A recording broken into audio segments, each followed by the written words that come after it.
Hey, it's Steve here. Today we're out at Mike Rogers' facility. He has an unbelievable garage here. A lot of great cars, everything from Japanese to American muscle. Got a little bit of everything. Yeah, Why don't Italian, German. yeah, everything. Why don't you tell us a little bit about Mike Rogers yourself and how you got into cars and your love for cars and everything? Yeah, well, we always raced something, and when my love of Z cars comes from when I was in high school. My dad had a body shop over on the west side of Charlotte, and he would buy wrecked Datsun Z cars, because they were so. I mean, this was late '70s. These cars came out in 1970, and there was a year-long wait. I mean, it was a big deal to get a Z car. So in the '70s, they were extremely popular.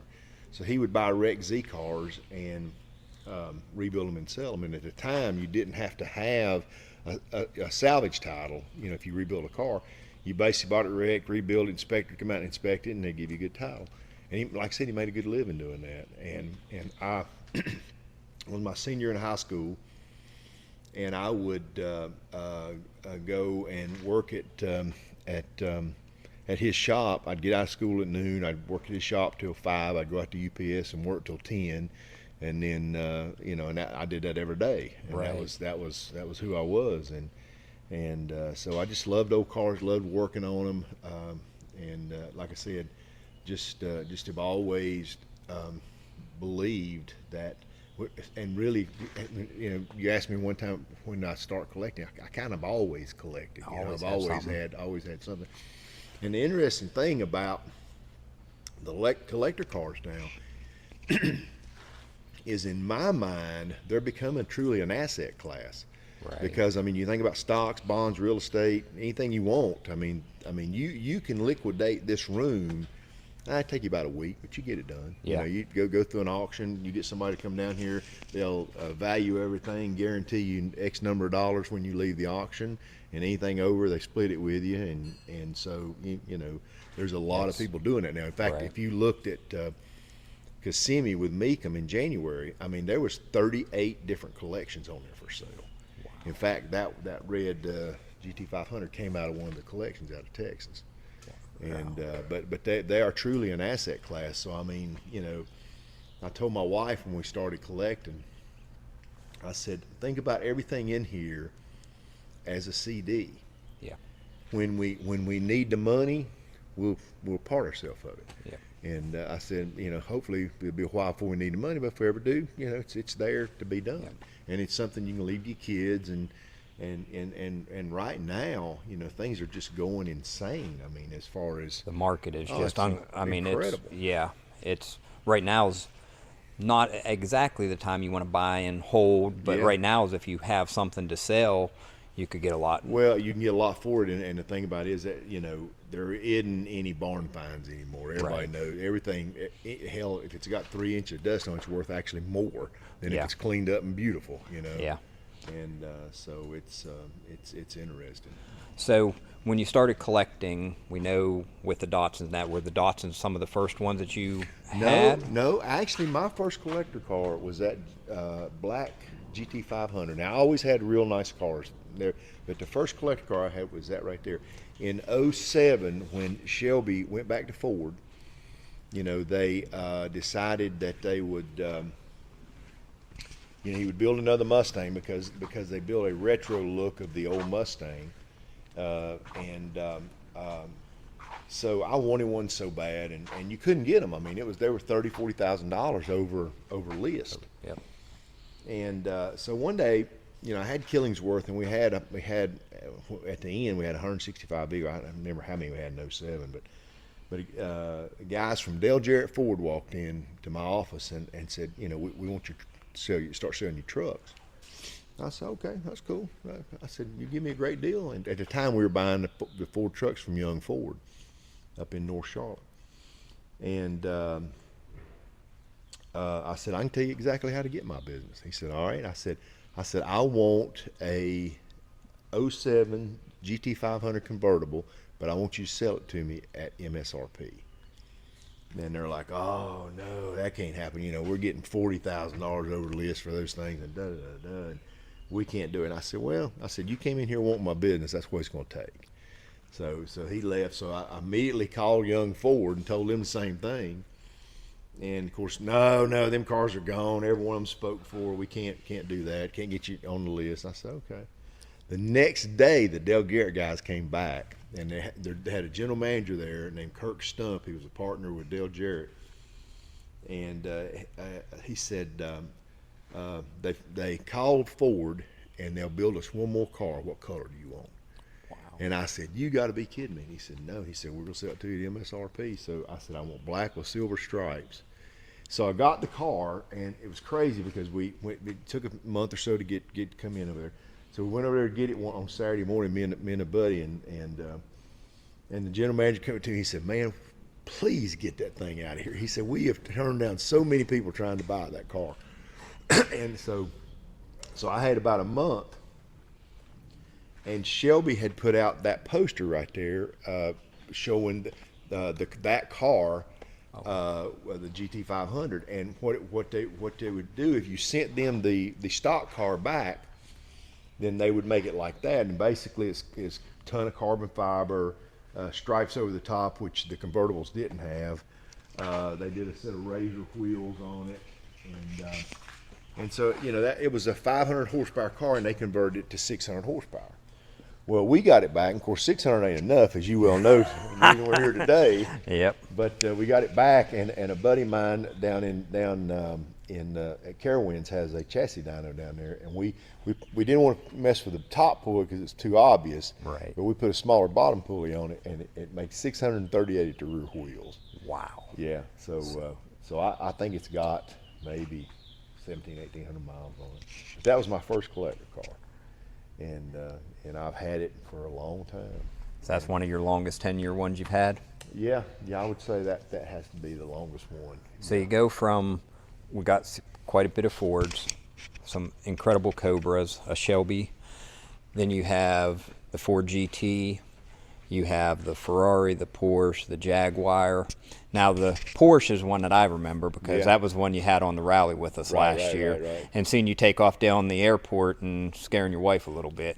That was probably the funnest video I ever seen. Was a good video. But you brought that one. You were thinking about doing the Ferrari, but with all the driving we were doing through the mountains, you brought that Porsche. But I tell you what, that thing seemed like it was a dream for you to drive. It was. I mean, that's the fastest car in here. With the exception of probably the one you did today. Right. And I mean, it's a rocket ship. And we had such a good time. That was such a good trip, man. Awesome trip. And I would advise anybody that to go on one of those deals. The reason I didn't take the Ferrari because I wasn't sure exactly what the parking situation would be. But I would definitely do it again. Yeah. So. And it's, well, like I said, that thing there, but it was just so nice seeing it go through the mountains, put the top down. That was really good. Great car. So we go from the Ford. What's your second longest 10-year car you got here?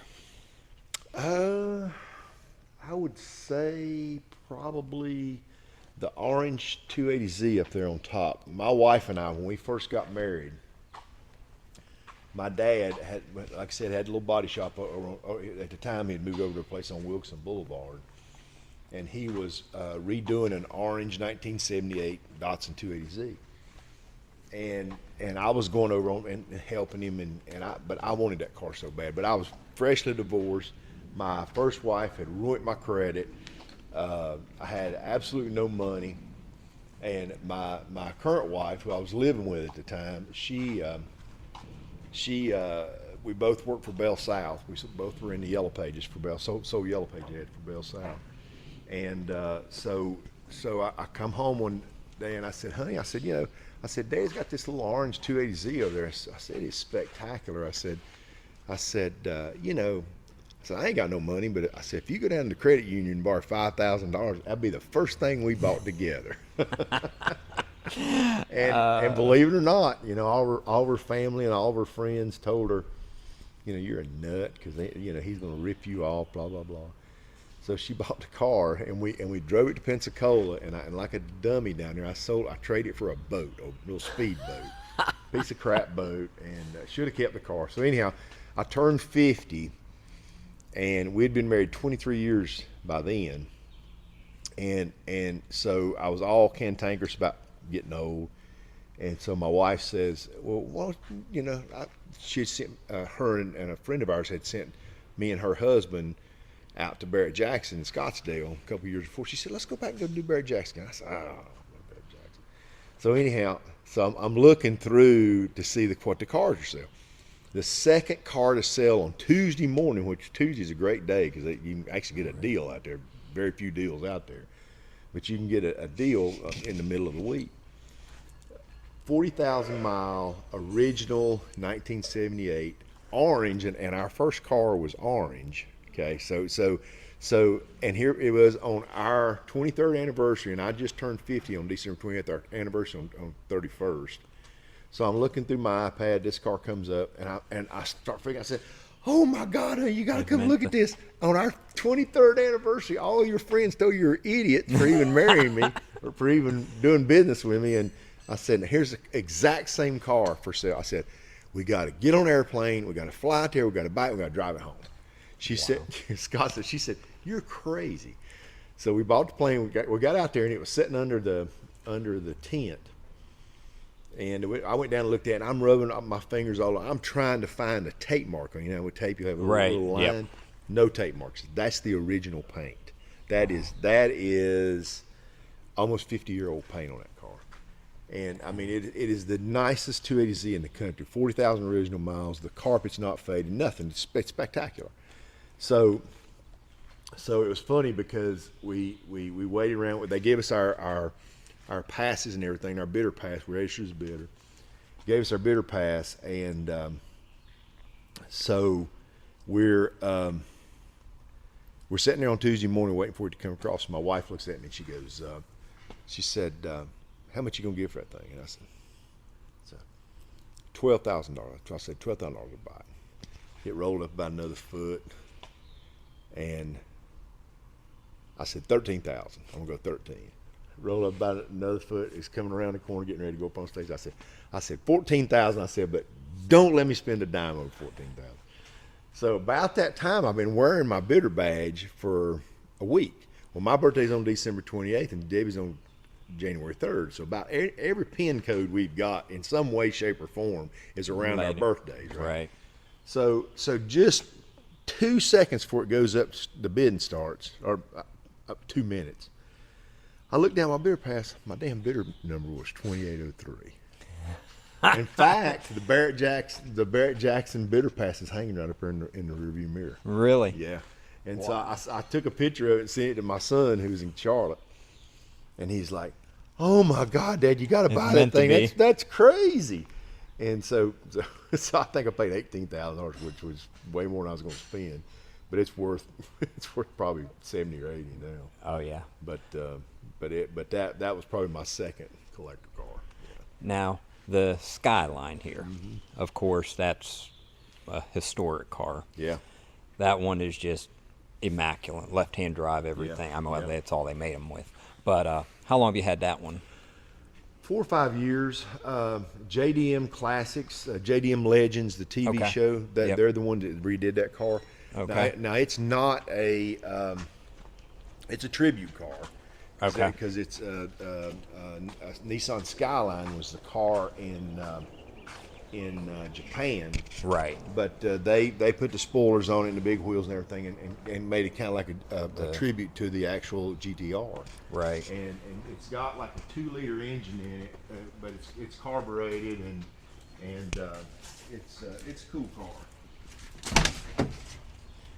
It's one, of course, that was made pretty popular in Fast and Furious. Paul Walker drove one, almost to this exact spec, really. Oh, really? Yeah. I didn't realize that. Yeah. I mean, it's almost to, wow, the good old quad 6 on it and everything. Mm-hmm.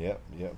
It runs great. It's not got a lot of power. It's only a 2-liter. Right. You know, you got to keep in mind, in Japan, when the 240Zs came out, they really built the 240Z for the United States.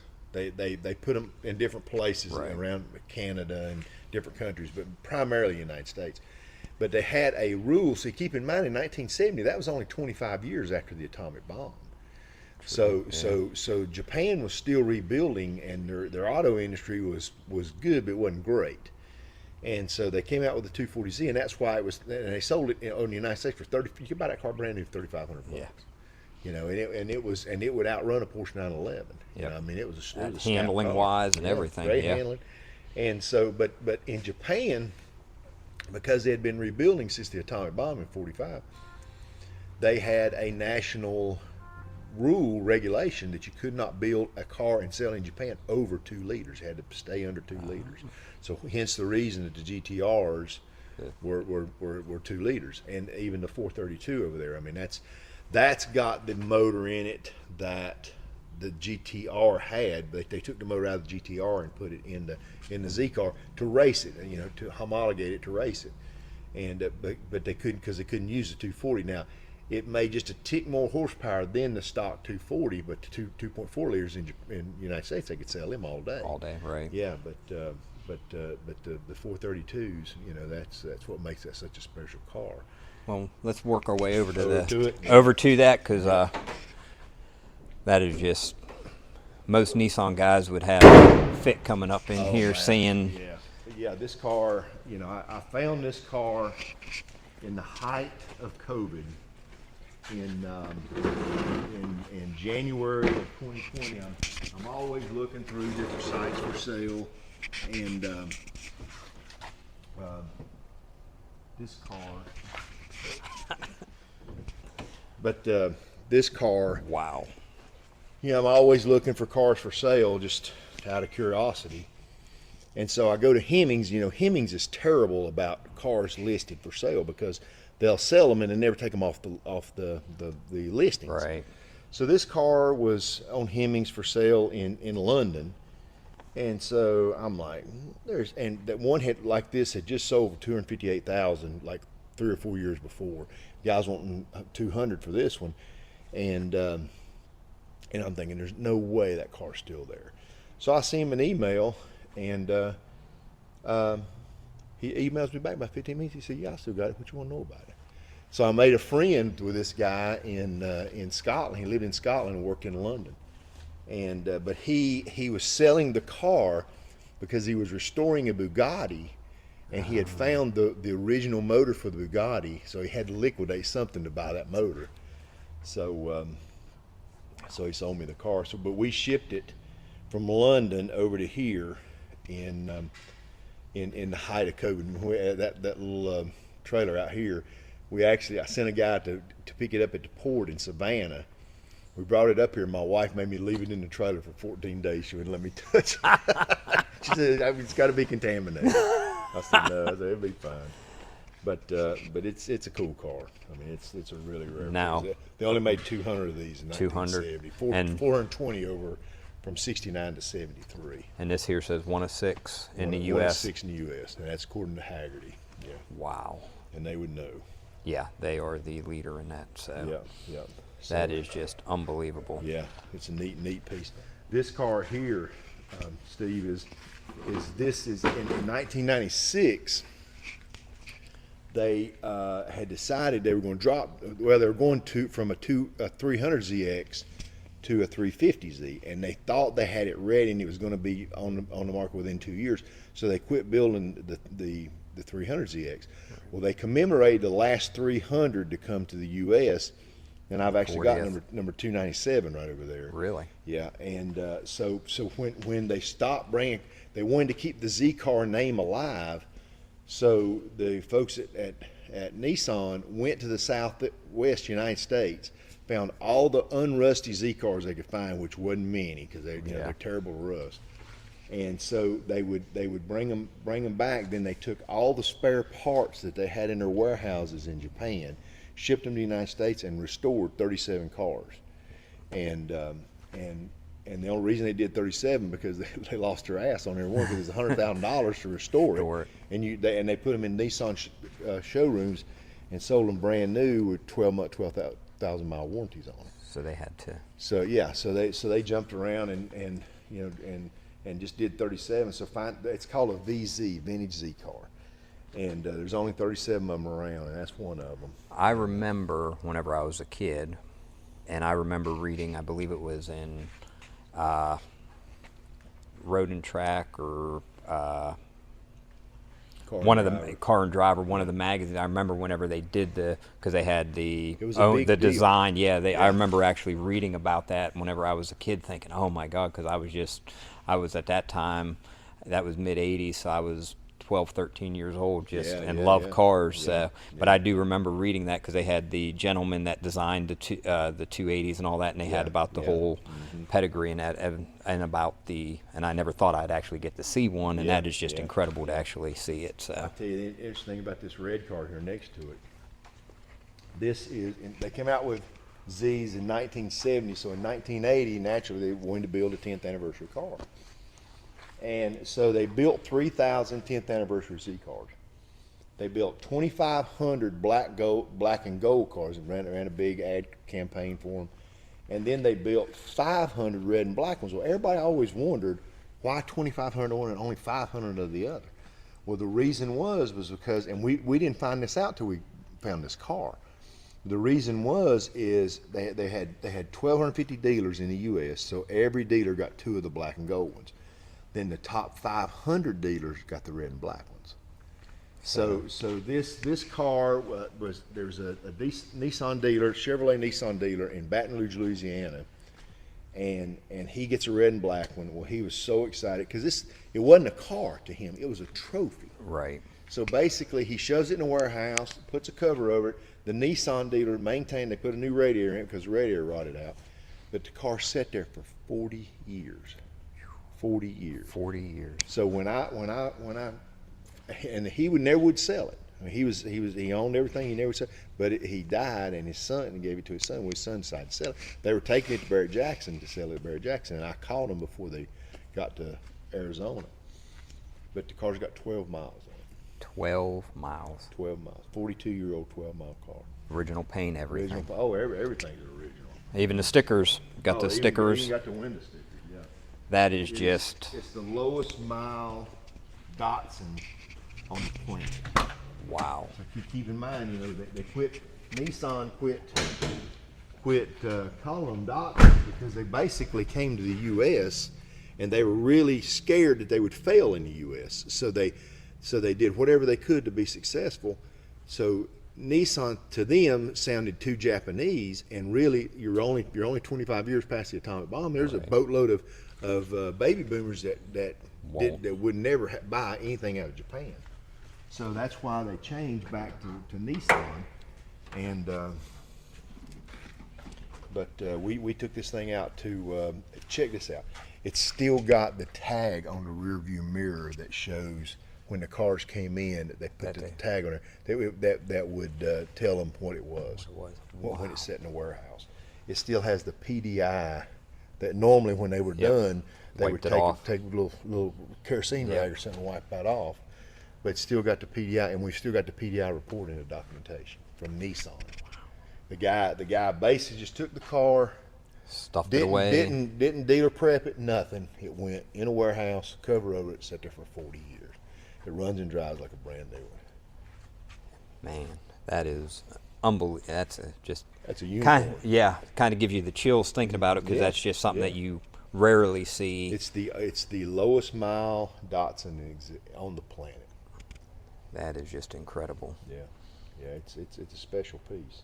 We took it to Z-Con and towed it out to Z-Con, which is the Z-Car National Convention last year in Colorado Springs.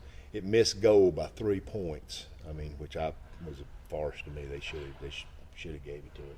But we won everything else. We won the Nissan showed up, the most original car there, and it had a good time out there.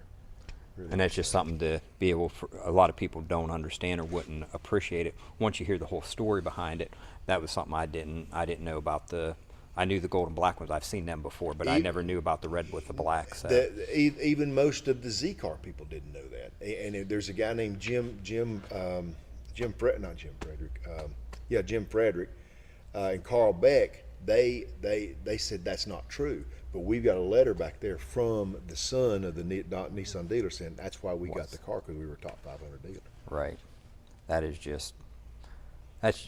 extremely unique for the dealers to do that for their top dealers and everything, and to make it such a unique car, because you probably realistically won't probably see many more of them ever. So No, I mean, and the ones you see, and see, keep in mind, I mean, these cars, you know, this was Japanese metal, Yeah. you know, which was not like, you know, Yeah. hardy American metal, and these things, you know, the early ones are so Rusted. hard to find not rusted. You know, get up into Z's these years, they're a little bit better, but these cars were made to be driven. I mean, you can't never hardly ever find one of these cars that doesn't have 200,000 or 300,000 miles on it. Yep. You know, And it's amazing back then they you know, they were able to last that, where nowadays Yeah. most cars now are making that mark, where these ones, I still know a couple people that have early 80s ones and still drive them, and Oh, yeah. and just routine and maintenance love is them. all, yeah, And handling, everything is great. So yeah, and just love it. But it's a cool piece, very cool piece. I was really proud to find it. Like I said, they were going to Barrett Jackson with it, and I told him, I said, all right, so here's what you got to consider at Barrett Jackson. I offered him quite a bit of money. I won't say how much, but I said, but here's what you got to consider at Barrett Jackson. I said, you take this car out there, and you hope there's somebody like me sitting in that room. But if there's not, that thing's going to go through at no reserve. I said, number one, you're going to have to pay the taxes and everything as it goes through. You got to pay the transportation, I said, then it's going to go through. I said, hell, it might not bring $10,000. I said, who knows? you don't know. You don't know. I said, you got a bird in the hand or two in the bush. Which one you want? Yep. And the son finally said, he said, well, you're right. He said, we don't know, because you can't compare it to nothing. Yep. Oh no, there's nothing to. Most of these cars in here have such a history, and I mean, each one of them is so unique, and you can elaborate on each one of them. So I mean, that's just incredible and you know so much about each one of them. So. Well, you know, and the thing about it is, Steve, I mean, it's, in my opinion, with anything. I had a guy one time tell me, he said, if you're collecting anything, there's 6 words always remember. I've got it and you don't. Right. Yep. Because it's all about rarity. Rarity Yep. rules the day. If me and you and 10 other guys have it, it's worth a hell of a lot more if me and you and 10,000 other people have it. Yep. So you know, Yep. that's the key to it. Oh, yeah. It's about supply and demand. Yeah. And like I said, when you start talking about asset classes, I feel like, if you've got something rare, you know, it's never going to not be rare. And something like this, or most of these cars in here, in 10, 15 years from now, there's going to even be less of them out Even there. less of them, yeah. So that just makes the value of them more, and the more, I mean, because, I mean, and you can see the conditions they stay in. These cars are just, you know, you'll never have a, But that's just I'm gonna tell incredible. you something. When you have a collection this size, you know, I'm fortunate to be retired, but I come over here every day. I mean, there's always something to do. Yeah. And that's, I mean, that's cool. I'm glad I have aspired to this point in my life to where this is all I have to do. Right. But it's such a great job to have, and just taking care of your stuff, you know, as Yeah. you well know. You know. Yeah. So Well, let's talk a little bit here about this the KR. Okay. That car there is just, man. I've never seen a convertible personally myself, and I've seen a lot of cars, but I've never seen a convertible. I've seen a KR that was a coupe up at Forest City when we did the one car show up there. Yeah. Gentleman had one. If I believe it was a real KR, but you know, some people will badge them up that way. Yeah. So. Well, but, it's you know, I bought that car from Rick Hendrick. Rick Hendrick bought out a collection. He Chevrolet guys. For him to wind up Ford, he wasn't real proud to let anybody know that he had a Ford. But the car, my buddy Dale Ledbetter tells me about it. And I said, man, I got to come up and see it. And so we go up there with a car. He got it out of a collection. The car had 22,000 documented miles. Had the bill sheet for it, everything. And then I had a Marty report that basically showed that they in 1968 they built 1,064 coupes and 518 convertibles. And so that's why you've never seen me. There's not that many. There isn't. And so the beauty of this car was it was a 4-speed car with factory air conditioning. So according to the Marty report, they only made 57 of those. Wow. So this car is, so we took it down to Pinehurst down there, and it actually It actually made the cover of for the concourse. It made the cover of the show and everything like that. But we didn't win nothing, and actually got beat out by a damn Mustang 2 King Cobra. A Mustang. And there's a few friends that know me real well, and they give me hell about that all the time. So anyhow, so I was so mad. We're sitting there on the golf course, and I didn't win anything. Everybody else getting their stuff, and I was just hot. I mean, it was, but it wasn't a concourse car. It was a 22,000 mile one repaint car, but it wasn't concourse. So there's a guy named Hunter Williard who's a good friend that restores Shelby Mustangs up in Walnut Cove above Winston-Salem. So I called him up. I'm sitting there under a tree on the golf course, and I said, Hunter, I said, man, I'm beside myself. I said, this thing didn't get no recognition. He said, that's hard to believe. I said, I know it. I said, I'm gonna load it on a trailer. I'm gonna pull it to a place. I'm gonna unload it, and I said, take as long as you want, but I want it perfect. And so we put it on a trailer, took it straight to, didn't even take it home, took it straight to his place, unload it. And the interesting thing, Steve, when we got it up there, he said, how do you want to restore it? And I said, what do you mean? He said, well, do you want to restore it MCA, Mustang Club of America, SAC, which is Shelby Automobile Club of America,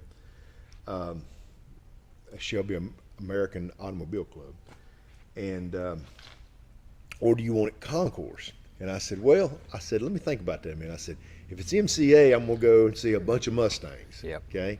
If it's SAC, I'm going to go and see a bunch of Shelbys, which would be nice. Yeah. I said, but if it's concourse, I get to take it anywhere, and I can see as much as I want to. I said, what's the difference? He said, well, if it's SAC or MCA, he said, this fiberglass piece here was painted a different place than the rest of the car. He said, so that paint can't match for it to win any awards. Right. And he said, there's several things on like that. He said, concourse is a polished diamond. And so he said, what do you want? I said, well, I want a damn polished diamond, dude. I don't want something that damn paint don't match. And so they stayed up here for 2 years, and he did it. And we won Atlanta, we won Boca Raton, Hilton Head, Pinehurst. We actually went back to Pinehurst and won. And I'm trying to think of 2 other places. But yeah, we won 5 concourses in 17. That is. So, but the bad part about it is, right now, it's a piece of furniture. I mean, I can drive it. I've taken it out and driven it a couple times, and it's not a great driving car. I mean, it's an old car, right? You know, and it gets a lot of attention, but you know, it's like I said, it's a piece of furniture. Yeah, it's a beautiful one. Though it's a beautiful piece of furniture. A rare one too. So yeah. Well, and like I said, you know, it's all about rarity. To me, rarity rules the day. Yeah. You know, the Cobras right here are a perfect example. These are all 50th anniversary Shelby Cobras. They built this one in 2012, and they're all built by Shelby. The bodies were built by Kirkham, but Shelby did them at Shelby American. That was the 50th anniversary of the 1962 slab side car. This was the 50th anniversary of the 64 FIA car, which you can see right up here in with Ken Miles throwing it sideways at who knows where. But and then this was the 50th anniversary of the 65 427 Cobra. And so I bought this one in the parking lot at Barrett Jackson in 2015. Waited 2 years to get it. And interesting enough, before I bought this building, the motor for that car was built in this building. It was built really? On the other side of that wall. No, it was built in this room. Wow. And but all the Ford GT motors were built in this building. That won Le Mans. Didn't know that. Yeah. But anyhow, so I had this car. Well, then I met my good friend Bill Dembesti out in California, who I became really, really good friends with. But he has a lot of Cobras, and he's a super performance dealer and has a ton of stuff. And he happened to have the other 2 50th anniversary cars with aluminum bodies. Well, at the time, he was the only person in the world that had all 3 with aluminum bodies. And I told him the first time I met him and I bought that black car, I said, my goal is to be the second guy. And see, they weren't all aluminum bodies because, for example, this FIA car, only 13 were built with aluminum bodies of the 50 cars. There's 50 of each of them because 50th anniversary. Right. but only 13 were built with aluminum bodies. And so I told him, I said, my goal is I want to own all 3 aluminum bodies. So he actually sold his to some really rich guy in California, sold all 3 of them. So now me and that guy are the only 2 guys that have all 3 aluminum bodies. Yeah. That is incredible. Yeah, yeah. And so I get these guys that are, you know, Shelby guys, and they're like, well, if it was a real Cobra, it'd be one thing. I'm like, look, if you can touch it and feel it, Carroll Shelby built it, gave it a CSX number, it's aluminum body. It's a what real part Cobra. of that is not real? Yeah. You know? I mean, it's not old. The old ones are worth $1 million, $5 million, right. $2 million. So hopefully it will be. It'll be old one day. Right. But what part of it is not not real? Yeah. So so then they give me hell about the car. I said, well, first off, I said there's only one real Shelby, only one. Right. And that's that right there. That was one completely done. That was the only car that he built from a blank sheet of paper. Right. That car. That is a Shelby Series 1 from 1999. And one of 249 built. Yeah. And I remember when they came out, that was cover of every magazine there was. Every magazine, yeah. But that, to me, that's the only true Shelby. Right, because it wasn't somebody else's car that he right. modified. You know, it was a true car. And so, you know, the reason he got, the reason they had such a hard time with these cars was he decided he wanted to build them and sell them as a mass-produced car. And in order to do that, he had to crash them and burn them and prove that they were safe, right? Right. So he had to take a bunch of cars to do that in order to get this 17-digit VIN number right here. You know, now Ford or Chevy or Chrysler could go out and crash the shit out of stuff because they had tons of money, but Carroll Shelby didn't, and it actually bankrupted his company, Shelby American, and the money he spent to try to get that 17-digit VIN number. That's why they only did 249, because it was so expensive. And I know Bill Dembesi has all of the cars they crashed and burned in his collection. Wow. He has them sitting out in a big parking lot with tarps over them. I mean, it's trash. Yeah. You know, most of them, because they're all beat all to pieces. But basically, it's you know, that's the cars. That's part of the story. And but to get that VIN number, that's what he had to do, and it was, you know, massively expensive. And so basically, when they do a Cobra now, see, keep in mind, imagine taking that car right there and making it street legal, making it federalization. There ain't no way in hell. No bumpers, no nothing. Oh, no bump, yeah. So basically what you have to do, it's kind of the hot rod rules. You have to sell the rolling chassis, and then you take it home and put a motor in it. Right. And that's what they had to start doing with these, and that's what they do with all the Cobras. Right. Because in that way you get around that federal regulation. Because otherwise you wouldn't have nothing on the road. You know, anything that looked like that. Yeah. I mean, hell, them things scare me they, driving them. Yeah. Anytime I've ever driven one, that back end can kick out in a heartbeat. Kick out, and you got no safety. No. None. Well, I really appreciate the tour, telling us. One day we'll dig in a little deeper on some of these other ones around here, because we got to get on the Ferrari and the Porsche and then the good old GT over there, which you don't see. God, just so many things.